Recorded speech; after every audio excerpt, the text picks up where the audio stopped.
आजको यस भिडियोमा हामी BVS फर्स्ट इयरको प्रिन्सिपल्स अफ म्यानेजमेन्ट व्यवस्थापनका सिद्धान्तहरू जुन हाम्रो सब्जेक्ट कम्पलसरी सब्जेक्ट हो यसको च्याप्टर 2 जुन रहेछ इन्ट्रोडक्सन टु म्यानेजमेन्ट यहाँ भएका इम्पोर्टेन्ट टपिकहरू हामी यो भिडियोमा डिस्कस गर्नेछौँ। पहिला सुरु छ म्यानेजमेन्ट जसलाई हामी के भन्छौँ व्यवस्थापन। अब व्यवस्थापन भनेको के भन्दाखेरि चाहिँ management refers to the process of planning. यो एउटा प्रोसेस हो के को एउटा प्रक्रिया हो। के कुरा छन् त भन्दाखेरि एउटा प्लानिङ भनेको के भन्दाखेरि योजना बनाउने, त्यसैगरी अर्गनाइजिङ भनेको के व्यवस्थित गर्ने, सबै कुरालाई अर्गनाइज गर्ने। त्यसैगरी अर्को के लिडिङ भनेको के नेतृत्व गर्ने र कन्ट्रोलिङ रिसोर्सेस स्रोत साधनहरूलाई चाहिँ कन्ट्रोल गर्नु, नियन्त्रण गर्नु। अब यहाँ रिसोर्सेस भनेको के भन्दाखेरि तपाईले एउटा कुनै अर्गनाइजेसनमा जानुभयो, कुनै संस्था संगठनमा जानुभयो भने त्यहाँ तपाईले धेरै खालका रिसोर्सेसहरू देख्न सक्नुहुन्छ। एउटा रिसोर्सेस भनेको जनशक्ति पनि हुन्, म्यान पावर पनि हुन्, ह्युमन रिसोर्स पनि हुन्। जस्तो हाम्रो संगठनमा काम गर्ने व्यक्तिहरू हुनुहुन्छ भने उहाँहरू चाहिँ हाम्रो के हुनुभयो, म्यान पावर हुनुभयो, ह्युमन रिसोर्स हुनुभयो। त्यसैगरी अर्को छ फिजिकल एसेट्स। संगठनमा के पनि हुन्छ, फिजिकल एसेट्सहरू पनि हुन्छ। फिजिकल एसेट्स भनेको नेपालीमा के भौतिक सम्पत्तिहरू, जस्तो हाम्रो फर्निचर होला, हाम्रो मेसिन्सहरू होला, हाम्रो जुन फिजिकल्ली जुन एउटा अस्तित्व रहेको सम्पत्तिहरू हुन्छ नि हो तिनीहरू। र फाइनान्शियल रिसोर्सेस भनेको वित्तीय स्रोतहरू। जस्तो वित्तीय स्रोतहरू भनेको हाम्रो संगठनमा कहाँबाट पैसा आइरहेको छ, कहाँबाट फाइनेन्सिङ भइरहेको छ हो, वित्तको स्रोतहरू के छन् हो, ती कुराहरू चाहिँ वित्तीय स्रोतहरू भयो है त। भनेपछि एउटा संगठनमा धेरै खालका स्रोतहरू हुन्छन्, रिसोर्सेसहरू हुन्छन्। ती रिसोर्सेसहरूको example manpower, physical assets र के हुँदो रहेछ फाइनान्शियल रिसोर्सेस हुन सक्छ। यी सबैलाई व्यवस्थापन गर्ने काम, यी सबैलाई व्यवस्थापन भन्नुको अर्थ यी सबैको राम्रोसँग प्लानिङ गर्ने, अर्गनाइजिङ गर्ने, लिडिङ गर्ने र कन्ट्रोल गर्ने काम नै के हो भन्दाखेरि व्यवस्थापन हो। र यो किन गरिन्छ, व्यवस्थापन किन चाहिन्छ, किन आवश्यक छ भन्दाखेरि टु एचिभ अर्गनाइजेसनल गोल्स। अब अर्गनाइजेसनल गोल्स भनेको के हामीले च्याप्टर 1 मै पढिसकेका छौँ हो। संगठनात्मक लक्ष्य उद्देश्यहरू के हुन् भनेर हामीले पढेका छौँ। एउटा संगठनको एउटा उद्देश्य लक्ष्य हुन्छ क्या, त्यो गोल हुन्छ। त्यो गोल प्राप्ति गर्नको लागि, त्यो लक्ष्यहरू प्राप्ति गर्नको लागि चाहिँ यो प्लानिङ गर्ने, अर्गनाइजिङ गर्ने, लिडिङ एन्ड कन्ट्रोलिङ गर्ने केलाई, रिसोर्सेसलाई। रिसोर्सेसमा पनि के हुँदो रहेछ, म्यान पावर जनशक्तिहरू, त्यसैगरी फिजिकल एसेट्सहरू हो भौतिक सम्पत्तिहरू, त्यसैगरी अर्को के फाइनान्शियल रिसोर्सेसहरू। नेपालमा भन्नुपर्दा व्यवस्थापन भन्नाले संगठनात्मक लक्ष्यहरू प्राप्त गर्नका लागि योजना बनाउने, व्यवस्थित गर्ने, नेतृत्व गर्ने र स्रोतहरू। जस्तो स्रोतहरूमा के पर्यो, जनशक्ति, भौतिक सम्पत्तिहरू, वित्तीय स्रोतहरू, यिनीहरू चाहिँ स्रोतहरू पर्यो है त। यस्ता रिसोर्सेसहरूको चाहिँ कन्ट्रोल गर्ने, कन्ट्रोलिङ रिसोर्सेस भनेको छ नि, कन्ट्रोल गर्ने, नियन्त्रण गर्ने प्रक्रियालाई जनाउँछ। अर्को थप भन्नुपर्दाखेरि यसको कन्सेप्ट वाइज कुरा गर्दाखेरि इट इन्भल्भ्स मेकिङ। यसमा के हुन्छ त व्यवस्थापनमा म्यानेजमेन्टमा के हुन्छ भन्दाखेरि मेकिङ डिसिजन, निर्णय लिने, निर्णय निर्माण गर्ने, निर्णय प्रक्रियाको कुराहरू। अनि त्यसैगरी एलोकेटिङ रिसोर्सेसहरू, जुन स्रोतहरू हुन्छ नि, स्रोतहरू रिसोर्सेस भन्नाले यहाँ के हामीले भनिसक्यौँ। विभिन्न रिसोर्सेसहरू हुन्छ एउटा संगठनमा। ती रिसोर्सेसहरूलाई, ती स्रोतहरूलाई चाहिँ राम्रोसँग उचित तरिकाले बाँडफाँड गर्ने। जस्तो एउटा अर्गनाइजेसनमा 10 वटा डिपार्टमेन्ट होला, 10 वटा डिपार्टमेन्टमा कुनै डिपार्टमेन्ट चाहिँ अलिकति धेरै महत्त्वपूर्ण होला, त्यहाँ काम पनि धेरै होला, त्यहाँ जनशक्तिको आवश्यकता पनि धेरै होला भनेपछि राम्रोसँग एलोकेट गर्नु पर्यो। जहाँ जति आवश्यक छ त्यति नै एलोकेट गर्नु पर्यो नि त हैन हो। त्यसैगरी एलोकेटिङ रिसोर्सेस, मोटिभेटिङ इम्प्लोइज र व्यवस्थापनमा के पनि पर्यो, मोटिभेटिङ इम्प्लोइज। आफ्नो इम्प्लोइजहरूलाई यानि कि कर्मचारीहरूलाई चाहिँ मोटिभेट गर्ने हो, उनीहरुमा प्रेरणा दिने, हौसला दिने, यी कामहरू to work towards achieving organisational goal, यी कार्यहरू चाहिँ म्यानेजमेन्टमा पर्छन्। यसलाई कलाको रूपमा पनि लिइन्छ जसमा अरूद्वारा कार्य गराउन लगाइन्छ। र यो म्यानेजमेन्टलाई चाहिँ कला पनि भनिन्छ के, म्यानेजमेन्ट इज एन आर्ट भनिन्छ के। म्यानेजमेन्टलाई कला चाहिँ किन भनिन्छ भन्दाखेरि यसमा चाहिँ अरूलाई हो, एउटा म्यानेजरले, एउटा व्यवस्थापकले चाहिँ के गर्छ भन्दाखेरि अरूको थ्रुबाट, अरू व्यक्तिहरूको माध्यमबाट चाहिँ काम सम्पन्न गराउँछ in the most effective and efficient manner है त। एउटा इफेक्टिभ र इफिसियन्ट तरिकाले चाहिँ अरूद्वारा काम लगाउने एउटा कला आवश्यकता पर्छ क्या म्यानेजमेन्टमा। त्यही भएर म्यानेजमेन्टलाई एउटा कलाको रूपमा पनि लिइन्छ। यो चाहिँ थोरै कन्सेप्ट भनेपछि सरसर्ती बुझ्नुपर्ने कुरा के हो भने म्यानेजमेन्ट भनेको एउटा यस्तो कार्य हो जसबाट चाहिँ हाम्रो जुन उद्देश्य छ त्यो उद्देश्य प्राप्ति गर्नको लागि चाहिँ सबै रिसोर्सेसहरूलाई हामी प्लानिङ गर्ने, अर्गनाइज गर्ने, लिडिङ गर्ने, कन्ट्रोलिङ गर्ने कार्य नै के हो, म्यानेजमेन्ट हो। र यो किन गरिन्छ भन्दाखेरि टु एचिभ अर्गनाइजेसनल गोल्स। हाम्रो संगठनात्मक लक्ष्य के छ त्यो लक्ष्य प्राप्त गर्नको लागि चाहिँ म्यानेजमेन्टले काम गरिरहेको हुन्छ। अब फंक्शन्स अफ म्यानेजमेन्टमा जाउँ है त। फंक्शन्स अब एक्जाममा के हुन्छ भन्दाखेरि हामीलाई नेपालीमा क्वेसन आउँदैन है, यो चाहिँ क्लियर हुनु। एक्जाममा क्वेसन्स केमा आउँछ, इङ्ग्लिसमा आउँछ। त्यही भएर नेपाली मिडियमको विद्यार्थी भाइ बहिनीहरूले पनि त्यो इङ्ग्लिस टर्महरू चाहिँ जान्न अति आवश्यक छ है। किनभने कहिलेकाहीँ अब यो कार्य भन्दैन क्या, व्यवस्थापनका कार्यहरू के हुन् भनेर सोध्दैन, हामीले के सोध्छ सिधै what are the functions of management भनेर सोध्न सक्छ। सो इङ्ग्लिस टर्महरू पनि याद गर्नु पर्यो है त। फंक्शन्स अफ म्यानेजमेन्ट के हो त, व्यवस्थापनका कार्यहरू के छन् त भन्दाखेरि यहाँ हामीले 5 वटा कार्य याद गर्नुपर्छ है। म्यानेजमेन्टका कतिवटा कार्य हुन्छन्, 5 वटा।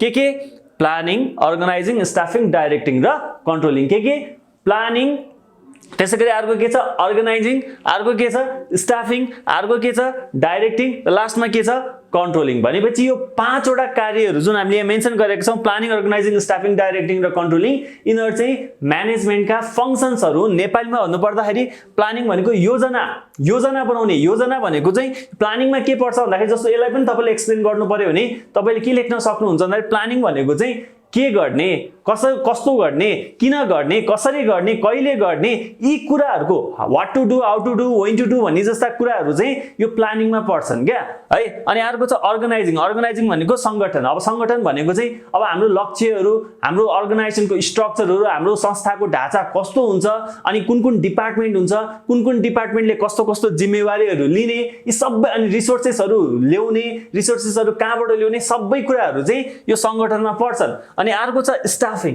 स्टाफिङ भनेको चाहिँ के, मानव संसाधन व्यवस्थापन। स्टाफिङ भनेको जस्ट स्टाफ भन्ने शब्द याद गर्नुहोस् कि स्टाफ भनेको कुनै पनि संगठनमा काम गर्ने कर्मचारीहरू बुझ्छौँ हामी। सो स्टाफिङ जसलाई नेपालीमा मानव संसाधन व्यवस्थापन भन्छौँ, यहाँ स्टाफिङमा चाहिँ के हुन्छ भन्दाखेरि कुन काम कसलाई दिने, अनि उसको जिम्मेवारी के हुन्छ, त्यसपछि त्यो काम गर्नको लागि त्यो मान्छे उचित छ या छैन भनेर पहिला सुरु उसलाई नियुक्ति गर्ने प्रक्रियादेखि लिएर उसलाई कार्यहरू, उसको ड्युटिजहरू, रेस्पोन्सिबिलिटिजहरू जिम्मा लगाउने सबै कामहरू चाहिँ स्टाफिङमा पर्छन् है त। जस्तो कि हाम्रो संगठनलाई एउटा कर्मचारी एकाउन्टेन्ट चाहियो रे मानिलियो है त, एकाउन्टेन्ट पनि चाहियो, विभिन्न पोस्टमा अरू व्यक्तिहरू पनि चाहियो भने अब हामी के गर्छौँ भन्दाखेरि यो पोस्टमा बस्नको लागि उपयुक्त मानिस हामी खोज्छौँ र खोजिसके पछाडि ल्याउँछौँ, ल्याइसके पछाडि उसलाई उसको जिम्मेवारीहरू हस्तान्तरण गर्छौँ भनेपछि यी कुराहरू चाहिँ केमा पर्यो, स्टाफिङमा पर्यो। तेस्रो चौथो कार्य के छ म्यानेजमेन्टको भन्दाखेरि डाइरेक्टिङ। डाइरेक्टिङलाई हामी के भन्छौँ, नेतृत्व। अब स्टाफ राखेर मात्रै हो त भएन, उसलाई के गर्नु पर्यो, सिकाउनु पर्यो, यो गर त्यो गर, आदेश दिनु पर्यो, अर्डर दिनु पर्यो, के गर्ने के नगर्ने भनेर उसलाई जिम्मेवारीहरू देखाउनु पर्यो, मोटिभेट पनि गर्नु पर्यो, फेरि उसलाई कराएको कराइ गर्नु पनि भएन हो भनेपछि राम्रोसँग सुपरभिजन पनि गर्नु पर्यो, मोटिभेट पनि गर्नु पर्यो है त। यी कार्यहरू चाहिँ डाइरेक्टिङमा पर्छन्। र अर्को छ कन्ट्रोलिङ। कामहरू ठिक भइरहेको छ या छैन, भएको छैन भने त त्यसलाई सुधार्नु पर्छ, त्यही भएर नियन्त्रण गर्न पनि अति आवश्यक छ। र अन्तिम कार्य चाहिँ के हो, कन्ट्रोलिङ हो। र यो फंक्शन्स अफ म्यानेजमेन्ट साह्रै इम्पोर्टेन्ट हो, किनभने विगतमा हामीले टियुको क्वेसन हेर्यो भने बीबीएस फर्स्ट इयरमा 2078, 2076 र 2075 मा पनि यो सोधिएको प्रश्न हो। अर्को टपिक क्यारेक्टरिस्टिक्स अफ म्यानेजमेन्ट। अब क्यारेक्टरिस्टिक्स भनेको चाहिँ यसको विशेषता के, यसलाई कहिलेकाहीँ नेचर पनि भन्न सक्छ, फिचर्स पनि भन्न सक्छ, एउटै कुरा। What are the features of management, what are the nature of management, एउटै कुरा है त। कस्तो हुन्छ यो, के कस्तो हुन्छ त यो म्यानेजमेन्ट भन्ने कुरा चाहिँ क्यारेक्टरिस्टिक्समा पर्छ है। अनि व्हाट इज म्यानेजमेन्ट, म्यानेजमेन्टको कन्सेप्टको बारेमा लेख्नुस् भनेको छ भने यही क्यारेक्टरिस्टिक्सहरूको आधारमा नै हामीले म्यानेजमेन्टलाई पनि एक्सप्लेन गर्न सक्छौँ है त। सो यो क्यारेक्टरिस्टिक्स तपाईँले याद गर्नुभयो भने म्यानेजमेन्ट के हो भने लङ क्वेसनमा सोद्धाखेरि पनि यो क्यारेक्टरिस्टिक्सका कुराहरू चाहिँ तपाईँले यहाँ लेख्न सक्नुहुन्छ, म्यानेजमेन्टकै बारेमा लेख्न सक्नुहुन्छ है त। ल भनेपछि म्यानेजमेन्टको क्यारेक्टरिस्टिक्स, यसको विशेषता के छ त भन्दाखेरि पहिला सोध्छ गोल ओरिएन्टेड, नेपालीमा भन्नुपर्दा लक्ष्यमुखी। एउटा गोल हुन्छ कि हरेक संगठनको एउटा गोल हुन्छ।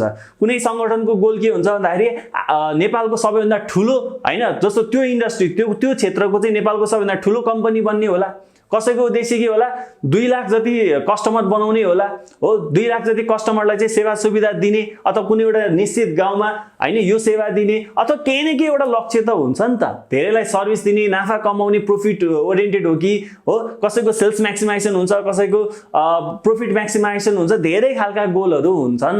भनेपछि त्यो गोल, त्यो लक्ष्य, संगठनको जुन गोल छ नि त्यो गोल है, त्यो लक्ष्यमुखी हुन्छन्। गोल प्राप्ति गर्नको लागि, त्यो लक्ष्य प्राप्त गर्नको लागि चाहिँ कार्य गर्दछ कसले, व्यवस्थापनले। अर्को युनिभर्सल। युनिभर्सल भनेको चाहिँ सर्वव्यापी के। अब यो व्यवस्थापन हामी सबै ठाउँमा देख्छौँ, विश्वको सबै देशमा सबै ठाउँमा चाहिँ हामी व्यवस्थापनलाई देख्न सक्छौँ। इभन हाम्रो घरमा पनि हामीले व्यवस्थापन देख्छौँ। जस्तो घरमा पनि विभिन्न कार्यहरू हुन्छ, खाना पकाउनु पर्ला, साफसफाइ गर्नु पर्ला, त्यहाँ विभिन्न कार्यहरू हुन्छन्। त्यो कार्यको पनि हामीले अनौपचारिक रूपमा चाहिँ के गरेका हुन्छौँ भन्दा डिभाइड गरिरहेको हुन्छ कि यो काम उसले गर्ने, यो काम उसले गर्ने, उसले यो काम गर्ने भनेर एक हिसाबले घरमा पनि के गरेको हुन्छ भन्दाखेरि त्यहाँ व्यवस्थापन हामी देख्न सक्छौँ। भने अब सङ्गठनमा त हुने नै हो, र सङ्गठन भनेको हरेक देशमा विभिन्न खालका सङ्गठनहरू देख्छौँ। त्यही भएर यो व्यवस्थापन भनेको चाहिँ विश्वको सबै ठाउँमा, तपाईँ अमेरिका जानुहोस्, जापान जानुहोस्, जुनसुकै देशमा जानुहोस् त्यहाँ व्यवस्थापन देख्न सक्नुहुन्छ। इभन आफ्नो घरमा पनि व्यवस्थापन देख्न सक्नुहुन्छ। सो यो एउटा युनिभर्सल प्रोसेस हो। अर्को छ डाइनामिक फङ्सन।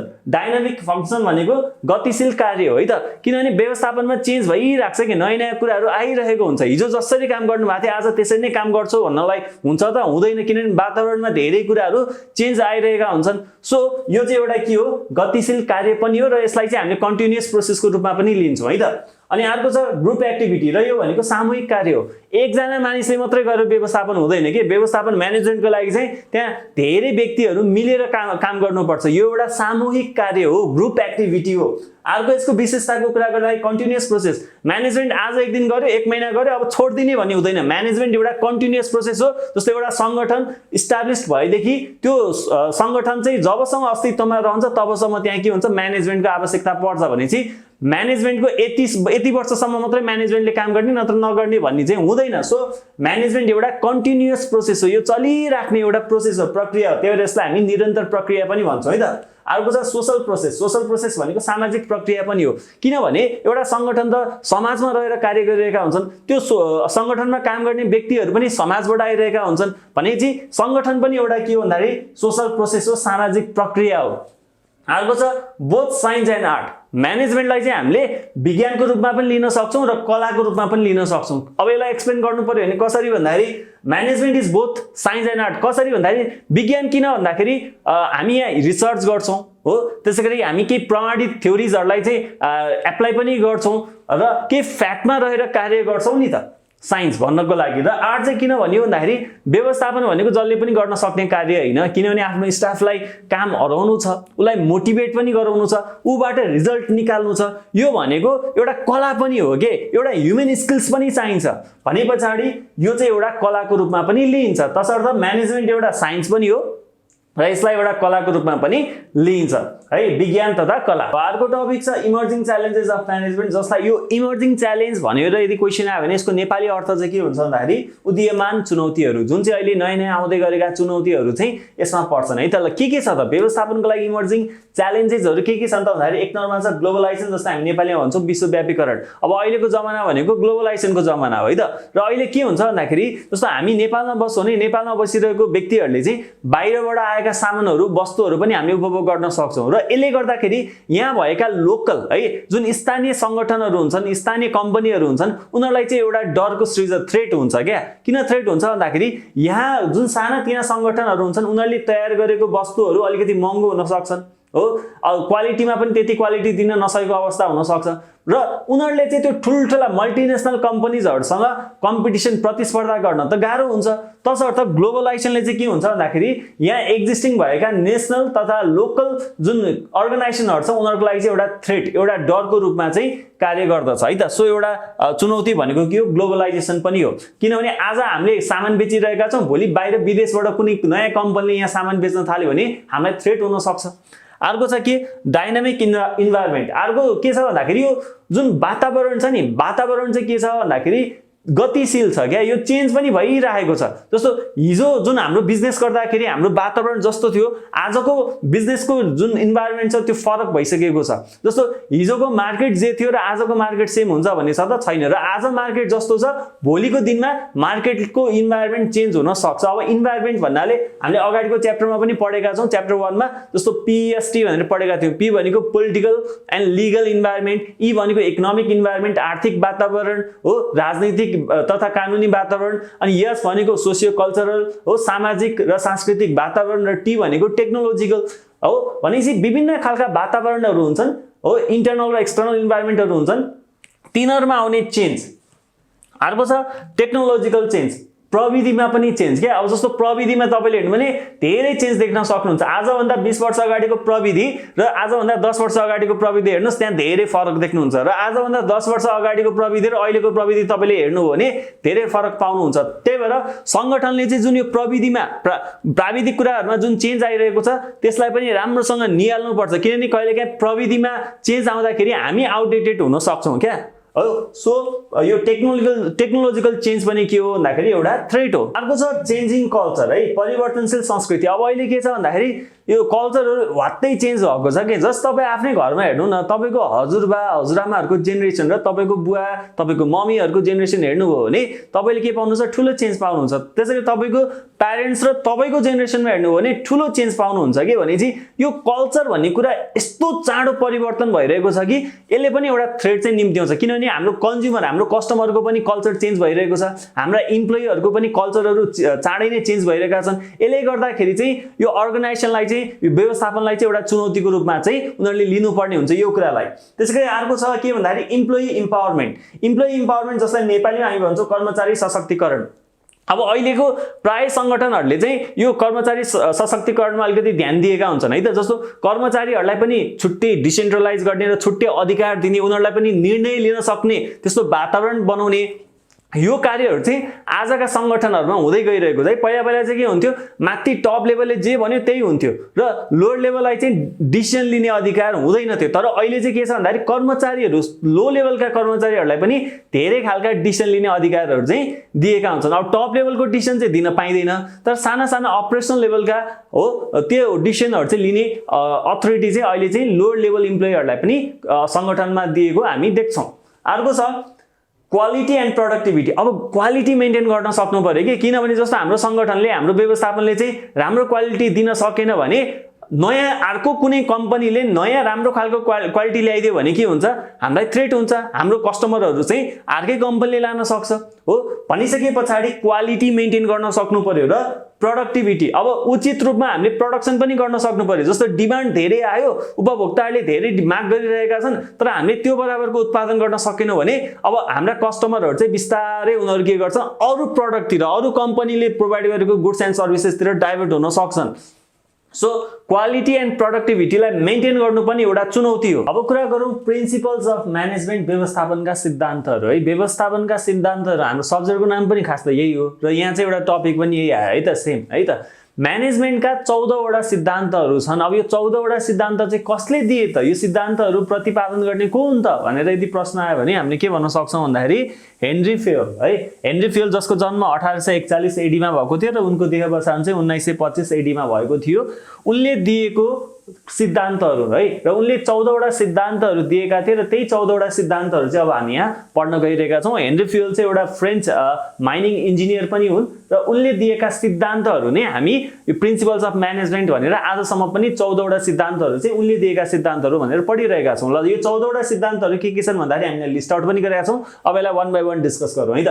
पहिला सुन्छ division of work. Division of work भनेको श्रमको विभाजन। यसमा चाहिँ के हुन्छ भन्दाखेरि यो सिद्धान्तले के भन्छ भन्दाखेरि चाहिँ कुनै पनि सङ्गठनमा चाहिँ हामीले के गर्नुपर्छ भन्दाखेरि कामहरूको श्रमहरूको विभाजन गर्नुपर्छ र विभाजन गरिसकेपछि यो काम उसले गर्ने, यो काम उसले गर्ने, यो काम उसले गर्ने, जो जुन क्षेत्रमा स्पेसलाइज छ त्यही क्षेत्रको काम गर्ने भनेर बुझिन्छ है त। अर्को छ अथोरिटी एन्ड रेस्पोन्सिबिलिटी र कर्म। जस्तो एउटा कोही कर्मचारी छ भने त्यो कर्मचारीलाई एउटा अधिकार पनि दिनुपर्छ, केही निर्णय लिन सक्ने अधिकार अथवा उसको कामप्रतिको केही अधिकार पनि दिनुपर्छ है, र अथोरिटी पनि दिनु पर्यो र उसलाई जिम्मेवारीहरू पनि दिनु पर्दछ है त।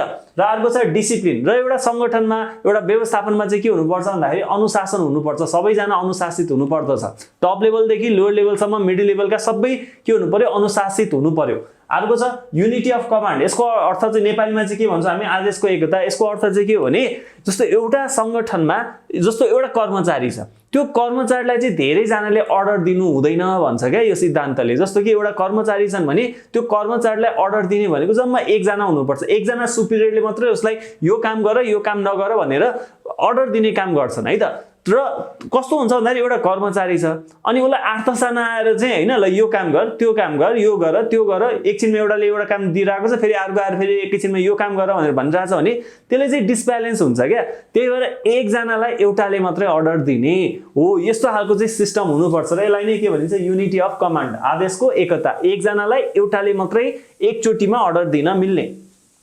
अर्को छ युनिटी अफ डिरेक्सन। यसमा चाहिँ के हुन्छ भन्दा निर्देशनको एकरूपता। जस्तो एउटा संगठनको एउटा उद्देश्य हुन्छ लक्ष्य हुन्छ संगठनात्मक लक्ष्य हुन्छ नि त्यो लक्ष्य प्राप्ति गर्नको लागि पुरै व्यवस्थापनले मरिमेटेर काम गरिरहेको हुन्छ र त्यो जुन लक्ष्यतिर चाहिँ काम गरिरहेका छन् सबैको जस्तो अर्गनाइजेसनमा के हुन्छ भन्दा धेरै डिपार्टमेन्टहरू हुन्छ के जस्तो एउटा मार्केटिङ डिपार्टमेन्ट होला एउटा एकाउन्ट डिपार्टमेन्ट होला एउटा लगायत विभिन्न डिपार्टमेन्टहरू हुन्छन्। सबै डिपार्टमेन्ट भए तापनि सबैको आफ्नो एउटा काम कर्तव्य अधिकार सबै हुन्छन् तर सबैले चाहिँ कतातिर उन्मुख हुनुपर्छ भन्दाखेरि संगठनको लक्ष्य के छ त्यो प्राप्तितिर चाहिँ के हुनुपर्छ उन्मुख हुनुपर्छ। सो युनिटी अफ डाइरेक्सन निर्देशनको एकरूपता हुनु पर्यो। अनि अर्को छ subordination of individual interest to general interest. नेपालीमा भन्नु पर्दाखेरि चाहिँ व्यक्तिगत हित भन्दा साझा हितमा प्राथमिकता है त। जस्तो के हुन्छ भने एउटा संगठनमा त धेरै खालका कर्मचारी हुन्छन् धेरै म्यानेजरहरू होलान् हो अब सबैको व्यक्तिगत हितका कुराहरू व्यक्तिगत स्वार्थहरू धेरै हुन सक्छन्। कसैको व्यक्तिगत स्वार्थ एउटा होला अर्को व्यक्तिको व्यक्तिगत स्वार्थ अर्को होला तर व्यक्तिहरूको स्वार्थ उनीहरूको हितका कुराहरू त फरक हुन्छन्। तर एउटा संगठनको हितको लागि चाहिँ सबैले काम गर्नुपर्छ। कहिलेकाहीँ आफ्नो व्यक्तिगत हितका कुराहरूलाई त्यागेर चाहिँ साझा हित सबैको लागि हित हुने अथवा संगठनको हितको लागि चाहिँ कार्य गर्नु पर्दछ। अर्को छ रिम्युनरेसन अफ पर्सनल कर्मचारीको पारिश्रमिक। अब के हुन्छ भन्दाखेरि जुन यो पर्सनल यो कर्मचारीहरू छन् पर्सनलहरू छन् हो यो कर्मचारीहरूलाई चाहिँ उचित पारिश्रमिक दिनुपर्छ फेयर वेजेस हुनुपर्छ है त। बजारमा भएको भन्दा पनि एकदम न्यून दिने कम दिने उनीहरूको जीवनयापन गर्नलाई नै कठिनाइ हुने खालको त्यस्तो खालको पारिश्रमिक दियो भने चाहिँ कर्मचारीहरू मजदुरहरू चाहिँ खुसी हुँदैनन्। अर्को छ सेन्ट्रलाइजेसन एन्ड डिसेन्ट्रलाइजेसन। यसलाई नेपालीमा भन्नुपर्दाखेरि केन्द्रीकरण र विकेन्द्रीकरण। अब के हो त केन्द्रीकरण भनेको जस्तो सेन्ट्रलाइजेसनमा चाहिँ के हुन्छ भन्दाखेरि एउटा मान्छे हुन्छ एउटा डिपार्टमेन्ट हुन्छ उसले नै सबै संगठनलाई हेर्ने काम गर्छ सबै संगठनमा हेर्ने काम डिसिजन लिने काम सबै उसले गर्छ। अब अनि अधिकार पनि सबै उसैमा हुन्छ। डिसेन्ट्रलाइजेसनमा विकेन्द्रीकरणमा चाहिँ के हुन्छ भन्दाखेरि चाहिँ डिभाइड गरिदिएको हुन्छ क्या ल यो काम उसले गर्ने उसलाई यो अधिकार ल यो काम उसले गर्ने उसलाई यो अधिकार भनेर पावर नै के गरेको हुन्छ डिभाइड गरिएको हुन्छ। जस्तो कि नेपालमा पनि डिसेन्ट्रलाइजेसनको कन्सेप्ट अपनाइएको छ। जस्तो नेपालमा 7 वटा प्रदेश छन् पहिला के हुन्थ्यो भन्दाखेरि प्रदेशको कन्सेप्ट थिएन। अब 7 वटा प्रदेशमा के हुन्छन् भन्दाखेरि जस्तो केन्द्रीय सरकारमा मन्त्रीमण्डल हुन्छ प्रधानमन्त्री हुन्छन् हो त्यस्तै 7 वटा प्रदेशमा हरेक प्रदेशमा के हुन्छन् भन्दाखेरि मुख्यमन्त्री हुन्छन् र मुख्यमन्त्री लगायत त्यहाँ मुख्यमन्त्रीले अध्यक्षता गरेको मन्त्री परिषद पनि हुन्छ भने चाहिँ हरेक प्रदेशमा मुख्यमन्त्री र धेरै मन्त्रीहरू पनि हुन्छन् भनेपछि त्यो भनेको के हो हरेक प्रदेशलाई अधिकार दिया हो नि त पावर दिएको हो नि त हो त्यसलाई भन्छौँ विकेन्द्रीकरण। र कुन अर्गनाइजेसनमा केन्द्रीकरण ठिक छ र कुन अर्गनाइजेसनमा विकेन्द्रीकरण ठिक छ भन्दाखेरि साना अर्गनाइजेसनहरू जसमा चाहिँ कर्मचारीहरू पनि थोरै छन् हो साना अर्गनाइजेसन साना संगठनहरूमा चाहिँ केन्द्रीकरण ठिक हुन्छ र ठुला अर्गनाइजेसनहरू हो त्यसमा चाहिँ के ठिक हुन्छ विकेन्द्रीकरण ठिक हुन्छ। अर्को चाहिँ स्केलर चेनलाई चाहिँ हामी नेपालीमा भन्छौँ सोपान श्रृङ्खला। यसको अर्थ चाहिँ के हो भन्दाखेरि चाहिँ एउटा अर्गनाइजेसनमा चाहिँ के हुनुपर्छ भन्दाखेरि एउटा चेन मेन्टेन गर्नुपर्छ कि चेन भनेको जस्तो यता माथि चाहिँ टप म्यानेजमेन्ट हुन्छ हो त्यस पछाडि ऊभन्दा तल अर्को पोजिसनको मान्छे होलान् ऊभन्दा अरू पोजिसनका मान्छे होलान् र बिचतिर चाहिँ मिडल लेभल म्यानेजरहरू हुन्छन् हो त्यसैगरी अर्को चाहिँ लोवर लेभल हुन्छन्। यसरी एउटा हायरार्की मेन्टेन गर्नुपर्छ के र कम्युनिकेसन गर्नु पर्दाखेरि पनि जस्तो टप लेभलले लोवर लेभलसँग कुरा गर्नु पर्यो भने टपबाट मिडल हुँदै अनि लोवरमा पुग्नु पर्यो लोवरबाट टपमा जानु पर्यो भने लोवरले पनि पहिला मिडलबाट अनि बल्ल टप लेभलसम्म चाहिँ कुरा जानु पर्यो यसरी कम्युनिकेसन गर्नु पर्यो र यसरी एउटा चेन मेन्टेन गरेको हुन्छ भने यसलाई नै हामी के भन्छौँ स्केलर चेन। अनि कहिले काहीँ चाहिँ यो लोवर लेभलको मान्छेलाई एकैचोटि टप लेभलका मानिससँग चाहिँ अथवा कुरा गर्नु छ म्यानेजरसँग कुरा गर्नु छ भने चाहिँ उसले कहिले काहीँ एउटा तरिका हुन्छ ग्याङ प्लाङ्क भन्ने एउटा टर्म ल्याएका छन् हेनरी फियोलले। उनले के भनेका छन् कहिले काहीँ चाहिँ यो लोवर लेभलले डाइरेक्टली टप म्यानेजमेन्टसँग पनि इमर्जेन्सीको टाइममा कुरा गर्न सक्छ र त्यसलाई चाहिँ ग्याङ प्लाङ्क भनिन्छ है त। अर्को छ अर्डरलाई हामी के भन्छौँ सुव्यवस्था। अब यसमा चाहिँ के छ भन्दाखेरि चाहिँ जस्तो हरेक अर्गनाइजेसनमा चाहिँ के हुनुपर्छ भन्दाखेरि त्यहाँ म्यान पावर पनि हुन्छ, मेसिन पनि हुन्छ, काहीँ न काहीँबाट पैसाहरू पनि आइरहेका हुन्छन्, फाइनेन्सिङ पनि भइरहेका हुन्छन् हैन, मनी पनि हुन्छ। सबै कुराहरूको चाहिँ राम्रो तरिकाले के गर्नु पर्यो, एउटा अर्डरमा राखेर व्यवस्थापन गर्नु पर्यो। जस्तो सही व्यक्तिलाई सही ठाउँमा राख्नु पर्यो हैन, र मेसिनहरूलाई पनि सही ठाउँमा राखेर उपयोग गर्नु पर्यो। जे जहाँ ठिक हुन्छ त्यही राखेर त्यसलाई मिलाउनु पर्यो, एउटा राम्रोसँग अर्डरमा हुनु पर्यो भन्न खोजेको कि। जस्तो तपाईँले पनि जस्तो पढ्दाखेरि हैन एसेन्डिङ अर्डरमा राख्नुहोस्, डिसेन्डिङ अर्डरमा राख्नुहोस् भन्यो भने एसेन्डिङ भन्यो भने सानोदेखि ठुलोसम्म राख्नुहुन्छ, डिसेन्डिङ भन्यो भने ठुलोदेखि सानोतिर जानुहुन्छ, हो यो अर्डर भन्न खोजेको के है। अनि अर्को छ इक्विटी। अब इक्विटी भनेको चाहिँ समता। अब के हुन्छ भन्दाखेरि चाहिँ जस्तो हरेक कर्मचारीलाई गरिने सम्मान हैन, यिनीहरुमा चाहिँ के हुनु पर्यो, एकरूपता हुनु पर्यो है। कसैलाई चाहिँ एकदम राम्रो गर्ने, कसैलाई चाहिँ होच्याएर बोल्ने, त्यस्तो गर्नु भएन र सबैलाई चाहिँ समान व्यवहार गर्नु पर्यो। एउटालाई चाहिँ अलिकति हेला गरेको जस्तो गर्नु चाहिँ भएन। अनि अर्को छ स्टेबिलिटी अफ टेन्योर। अब यो भनेको जागिरको स्थायित्व। जस्तो एउटा अर्गनाइजेसनमा चाहिँ हैन कर्मचारीहरू परिवर्तन भइराख्ने हो, जागिरबाट निकालिराख्ने, यो कुरा ठीक हैन है त। जस्तो भएका कर्मचारीहरूले पनि मेरो जागिर चाहिँ यहाँ टिक्छ है, मलाई चाहिँ हतपत्त निकालिदैन है, गल्ती नगरेसम्म मलाई निकालिदैन, अथवा मेरो जागिरको चाहिँ यहाँ स्थायित्व छ है भन्ने त्यो भावना चाहिँ कर्मचारीहरूमा हुनुपर्छ। र यसको लागि चाहिँ स्टेबिलिटी अफ टेन्योर यो एउटा सिद्धान्त पनि हो है त।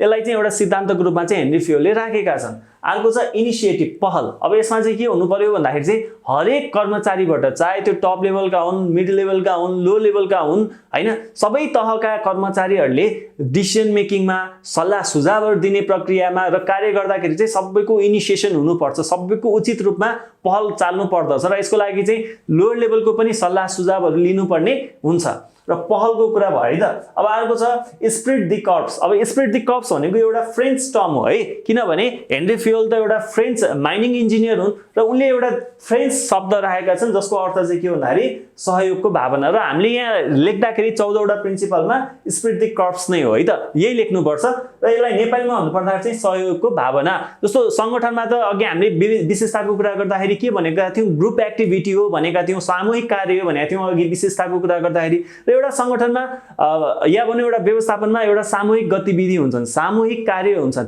धेरै मानिसहरू कार्य गरिरहेका हुन्छन्, तर कसैको एउटा भावना छ, कसैको अर्को भावना हो भने राम्रोसँग काम हुँदैन।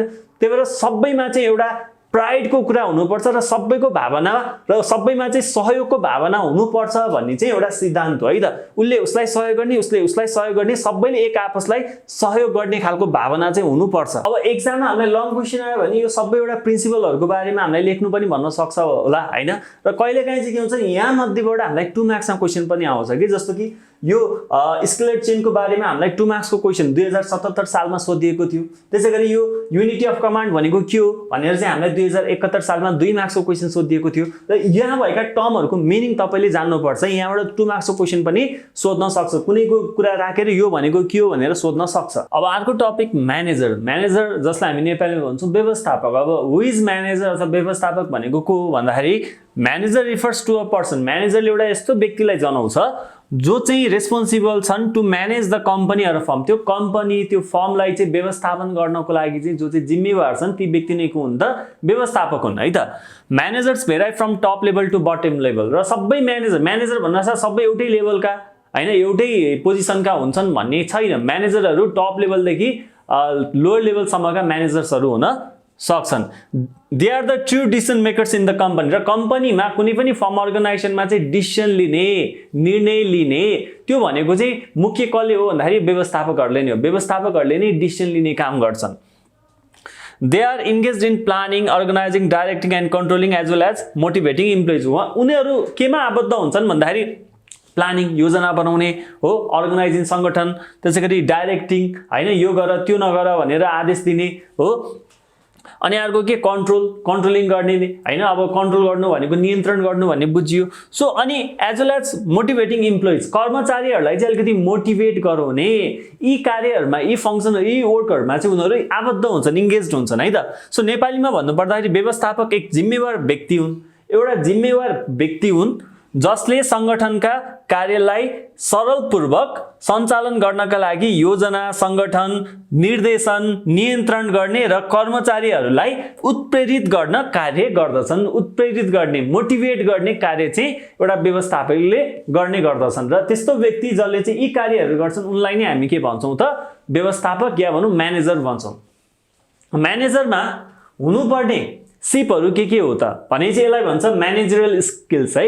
म्यानेजरियल स्किल्स के हुनुपर्छ त? जस्तो यसलाई चाहिँ व्यवस्थापकीय सिपहरू भन्छौँ नेपालीमा। एउटा म्यानेजर हुनको लागि के कस्तो सिपहरू, के कस्तो स्किल्सहरू चाहिँ हामीसँग हुन जरुरी छ। यो स्किल्सलाई कहिलेकाहीँ ट्रेड्स पनि भन्न सक्छ है, याद गर्नुहोस्। कहिलेकाहीँ स्किल्स नभनेर म्यानेजरियल ट्रेड्स भन्यो भने हामीले के बुझ्नु पर्यो? म्यानेजरसँग हुनुपर्ने सिपहरू, स्किल्सलाई नै ट्रेड्स पनि भन्छ है। अब कहिलेकाहीँ ट्रेड्स सोध्यो भने धेरै स्टुडेन्ट कन्फ्युज हुनुहुन्छ। सो ट्रेड्स भनेकै स्किल्स हो, यो पनि विचार गर्नु होला। यहाँ हामीले 3 खालका स्किल्सहरू याद गर्नुपर्छ है। एउटा म्यानेजरियल स्किल्सको लागि 3वटा स्किल्स के हो भन्दाखेरि एउटा कन्सेप्चुअल स्किल्स, नेपालीमा भन्नुपर्दाखेरि धारणात्मक सिप हैन। अर्को छ ह्युमन स्किल्स, मानवीय सिप। अर्को छ टेक्निकल स्किल्स, प्राविधिक सिप है त। अब कुरा के हो भने कन्सेप्चुअल स्किल्स, धारणात्मक सिप भनेको चाहिँ युजुअली टप लेभल म्यानेजमेन्टसँग चाहिँ हुनुपर्छ। हाम्रो संगठनको कार्य, प्रमुख कार्य के हो, हाम्रो अर्गनाइजेसनको मेन वर्क के हो, फङ्सन के हो, अनि आउँदो चुनौतीहरू के हुन सक्छ र त्यसलाई ट्याकल गर्ने हाम्रो पोलिसी के हो त, हो हाम्रा कस्तो खालको नीति चाहिँ हामीले अपनाउने हो त, हो यो कुराहरू चाहिँ टप लेभल म्यानेजमेन्टले सोच्ने काम गर्दछ है त। र यो स्किल्स चाहिँ सबैभन्दा बढी टप लेभल म्यानेजमेन्टसँग हुनुपर्छ। टप लेभल भनेको उच्च स्तरीय व्यवस्थापकहरूसँग अथवा व्यवस्थापनसँग चाहिँ हुनु अति आवश्यक छ है त। अर्को छ ह्युमन स्किल्स। ह्युमन स्किल्स जसलाई चाहिँ हामी के भन्छौँ? मानवीय सिप। अब यो चाहिँ मेनली है, हुन त सबैसँग हुनुपर्छ, सबै म्यानेजरसँग चाहिँ यो ह्युमन स्किल्स हुन अति आवश्यक छ। तर बढी चाहिँ यो कसलाई आवश्यक पर्छ भन्दाखेरि मिडल लेभल म्यानेजमेन्ट हो। अब मध्य स्तरीय व्यवस्थापनसँग चाहिँ यो अति आवश्यक छ है, व्यवस्थापकहरूलाई चाहिँ अति आवश्यक छ। किनभने उनीहरूलाई कम्युनिकेसन धेरै गर्नुपर्छ हो। अब मानिसहरूको भावना बुझ्नुपर्ने हुन्छ, किनभने मिडल लेभल म्यानेजरहरूले त लोवर लेभलकोलाई पनि बुझाउनु पर्ने हुन्छ, टप लेभललाई पनि बुझाउनु पर्ने हुन्छ भने चाहिँ उनीहरूले त मध्यस्थकर्ताको पनि काम गरिराख्नु पर्ने हुन्छ, नेतृत्वकर्ताको पनि काम गर्नुपर्ने हुन्छ, धेरै खालका काम गर्नुपर्ने भएकाले चाहिँ उनीहरूसँग बढी चाहिँ यो मानवीय सिपहरू, मानवीय सिपमा पनि मानिसहरूको इन्टरपर्सनल स्किल्स, त्यसैगरी अर्को के भन्दाखेरि चाहिँ कम्युनिकेसन स्किल्स हैन, सञ्चार सिपहरू, तिनीहरू चाहिँ अति आवश्यक हुन जरुरी छ। अर्को छ टेक्निकल स्किल्स। अब प्राविधिक कुराहरू पनि त जान्नु पर्यो नि त हो। एउटा म्यानेजर हुनको लागि प्राविधिक कुराहरू पनि जान्नु अति आवश्यक छ। जस्तो मानिलियो एउटा हाइड्रोइलेक्ट्रिसिटी कम्पनी छ अनि त्यहाँ म्यानेजर हुनको लागि त्यहाँको प्राविधिक कुराहरू जान्न त अति आवश्यक छ नि। प्राविधिक कुराहरू नै नजानिकन त्यहाँको लो लेभलमा गएर हैन कर्मचारीलाई यो काम गर त्यो काम गर भनेर कसरी अराउने त? सो टेक्निकल स्किल्स पनि अति आवश्यक छ। यो चाहिँ मेनली लोअर लेभल म्यानेजमेन्ट, निम्न स्तरीय व्यवस्थापनसँग चाहिँ व्यवस्थापकहरूसँग अति आवश्यक छ है त यो स्किल्स चाहिँ है। यो चाहिँ मेनली लोअर लेभल म्यानेजमेन्ट। जस्तो एउटा कर्मचारीहरूको सुपरभाइजर छन्, त्यो सुपरभाइजरलाई चाहिँ टेक्निकल कुराहरू सबै थाहा हुनु पर्यो क्या है। सो एउटा भयो टेक्निकल स्किल्स। सो 3टा स्किल्स याद गर्नु पर्यो। म्यानेजरियल स्किल्स भन्दाखेरि एउटा कन्सेप्चुअल स्किल्स धारणात्मक, अर्को ह्युमन स्किल्स मानवीय, र अर्को के छ टेक्निकल स्किल्स जसलाई हामी भन्छौँ प्राविधिक सिप। अब जाउँ म्यानेजरियल रोल्स। अब म्यानेजरियल रोल्सलाई हामी के भन्छौँ? भूमिका। सो व्यवस्थापकीय भूमिकाहरूको कुरा गर्दाखेरि चाहिँ हामीले यहाँ 3टा भूमिका पढ्छौँ। 3टा भूमिका के भन्दाखेरि इन्टरपर्सनल रोल्स, अर्को छ इन्फर्मेसनल रोल्स, र अर्को छ डिसिजनल रोल्स। अब यो इन्टरपर्सनल रोल्सलाई चाहिँ हामी के भन्छौँ? अन्तर्वैयक्तिक भूमिका। अन्तर्वैयक्तिक भनेको जस्तो म एउटा व्यक्ति भए अर्को व्यक्तिसँग कसरी डिल गर्ने, कसरी कुराकानी गर्ने हो, कसरी कन्भिन्स गर्ने, यो सिपहरू चाहिँ यो भूमिकाहरू चाहिँ केमा पर्यो? अन्तर्वैयक्तिकमा पर्यो क्या। अर्को चाहिँ इन्फर्मेसनल, सूचनाहरू मैले प्रदान गर्नु पर्यो, उबाट लिनु पर्यो, मलाई कामहरू अराउनु पर्यो, यसो गर उसो नगर, र यो कुरा चाहिँ यस्तो हो है भनेर जानकारी दिनु पर्यो। यो भूमिकाहरू चाहिँ सूचनात्मक भूमिकामा पर्दछन्। र अर्को छ डिसिजनल रोल्स। अब डिसिजनल रोल्स भनेको चाहिँ निर्णयात्मक भूमिका। अब यसमा चाहिँ कस्तो भन्दाखेरि चाहिँ डिसिजन लिने कुराहरू पनि पर्यो। अनि अर्को जस्तो यसमा के पर्छ भन्दाखेरि नेगोसिएटर रोल्स क्या, नेगोसिएसन गर्नुपर्ने हुन्छ। कहिलेकाहीँ एउटा म्यानेजरले चाहिँ कम्पनीभित्रका कर्मचारीसँग अथवा कहिलेकाहीँ बाहिरी व्यक्तिहरूसँग पनि विभिन्न कुरामा नेगोसिएट गर्नुपर्ने हुन्छ। त्यसैगरी अर्को रिसोर्स एलोकेसन रोल्स हुन्छ। रिसोर्स एलोकेसन भनेको चाहिँ जस्तो सङ्गठनमा धेरै खालका रिसोर्सेसहरू हुन्छन्, कामदारहरू हुन्छन्, मेसिनहरू हुन्छ, विभिन्न रिसोर्सेसहरू हुन्छ। त्यो रिसोर्सेसहरू कुन कहाँ राख्ने, कसलाई कति दिने। जस्तो मानिलियो 5वटा डिपार्टमेन्ट छ अर्गनाइजेसनमा, 5वटा डिपार्टमेन्टमा सबै डिपार्टमेन्टमा बराबर मान्छे पठाउने हो कि हैन? यो डिपार्टमेन्ट 1 नम्बरको डिपार्टमेन्ट चाहिँ त्यहाँ धेरै काम हुन्छ, त्यहाँ धेरै जनशक्तिको आवश्यकता पर्छ भने धेरै कर्मचारी त्यसमा खटाउने। अनि मानिलिउँ 5 नम्बरको डिपार्टमेन्ट केही नाम होला, त्यो डिपार्टमेन्टमा चाहिँ कम काम हुन्छ, त्यसमा खासै धेरै जनशक्ति चाहिँदैन भने थोरै जनशक्ति चाहिँ त्यसमा पठाउने भने चाहिँ यो रिसोर्सेसहरुको एलोकेसन गर्ने यी कार्यहरू केमा हुन्छन् भन्दाखेरि म्यानेजरल रोल्स भित्रै पर्छन् र यसलाई चाहिँ हामी डिसिजनल रोल्स भित्र राख्छौं। सो तीनटा रोल्सहरु भयो, इन्टरपर्सनल, इन्फर्मेसनल र डिसिजनल रोल्स। अब इन्टरपर्सनलमा जस्तो अन्तर्वैयक्तिक भूमिकामा फिगर हेड रोल्स र लिडर रोल्स हामीले राखेका छौं। अब यो फिगर हेड रोल्स भनेको चाहिँ के भन्दाखेरि जस्तो कि कोही व्यक्तिहरु भिजिटरहरु आउनुभयो अर्गनाइजेसनमा, कसरी आदर गर्ने, कसरी सम्मान गर्ने, कसरी बोल्ने, कसरी नयाँ मानिसहरुलाई ट्रिट गर्ने, यस्ता भूमिकाहरु चाहिँ फिगर हेड रोल्समा पर्छन् र यो भनेको इन्टरपर्सनल रोल्स हो। एउटा व्यक्तिले अर्को व्यक्तिलाई कसरी ट्रिट गर्ने। अनि अर्को छ लिडर रोल्स, एउटा नेतृत्वकर्ताको भूमिका पनि एउटा म्यानेजरमा हुन अति आवश्यक छ। सो यो पनि इन्टरपर्सनल रोल्समा पर्यो है त।